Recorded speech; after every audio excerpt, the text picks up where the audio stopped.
Kita menengok sejarah sebentar. Sebelum Kopernikus menyatakan matahari pusat semesta, maka dunia ini konstanta matematika dan fisikanya tidak pernah stabil. Tidak banyak penemuan yang jenius karena semuanya banyak yang belum pasti. Matematika dan fisika itu ilmu pasti, belum menjadi ilmu pasti saat itu karena konstanta bilangannya tidak stabil. Ketika Kopernikus memberikan pernyataan matahari pusat semesta, dia dipenjara oleh gereja. Namun sahabatnya yang lain, Leonardo da Vinci, terinspirasi. Dia menjadikan nol patokan semesta di matahari dalam setiap perhitungan kalkulasi di dalam karya-karyanya. Membuat dia menemukan aha moment, yaitu semua mendadak menjadi pasti dan fix. Dia saat itu menciptakan lebih dari 6.000 paten karya-karya baru. Karena akhirnya ditemukan patokan tadi membuat konstantanya konstan atau diam. Dunia menjadi terang, illuminate, karena akhirnya semua ada patok yang diam.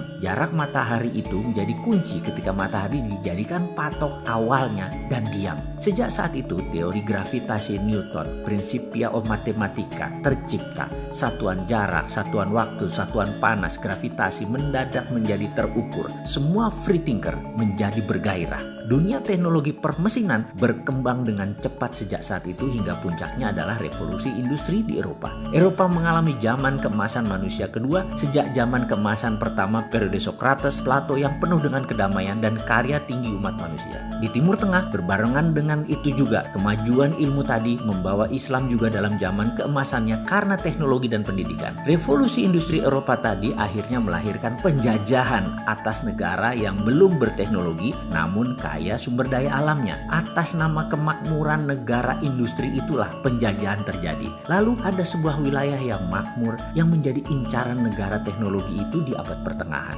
Wilayah itu mataharinya tercurah 95% dalam 1 tahun. Sumber airnya banyak dan memiliki pegunungan vulkanik dan tektonik yang panjang yang setiap saat memuntahkan sumber pupuk yang subur. Penduduknya bercocok tanam dan nelayan. Pelautnya handal, pertaniannya sudah mengikuti musim serta sistem irigasi yang mumpuni dan juga punya budaya kesenian yang tinggi. Jika sahabat ingin tahu tingginya sebuah peradaban, lihatlah seninya. Eropa di masa jayanya, zaman Renaissance, alat musiknya terbuat dari senar, kayu bahannya. Biola, harpa, piano, drum.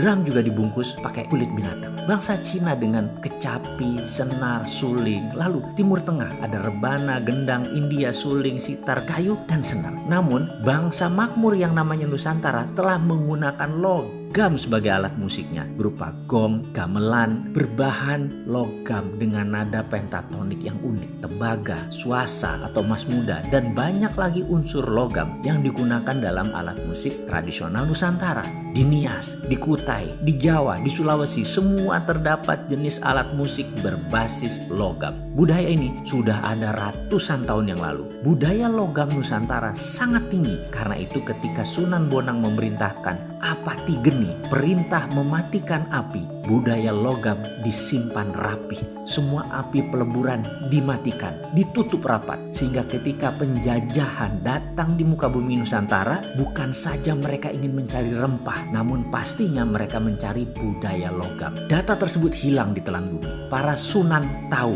penjajah tadi sekali lagi bukan mencari rempah. Ada yang lebih tinggi dari rempah, yaitu mereka mencari budaya logam. Cerita ini mungkin hanya folklore atau cerita rakyat. Namun cerita ini menyebar terus karena tradisi Nusantara adalah budayanya pitutur, bertutur, bukan budaya tulisan. Cerita ini adalah cerita yang biasa mbah-mbah saya ceritakan di malam hari Ba'da Isya di kampung saya dulu. Yang dilanjutkan begini, ada 2 perintah Sunan Bonang kala itu. Yang satunya lagi, yang kedua adalah nanti di generasi 17 setelah dirinya, tinitah sabdo sumuruping geni, perintah sabda menyalakan api akan dilaksanakan. Sahabat, sesungguhnya saat ini adalah zaman keturunan ke-17 dari Trah Kasunanan. Jadi sekedar mengingatkan, waktu itu adalah sekarang.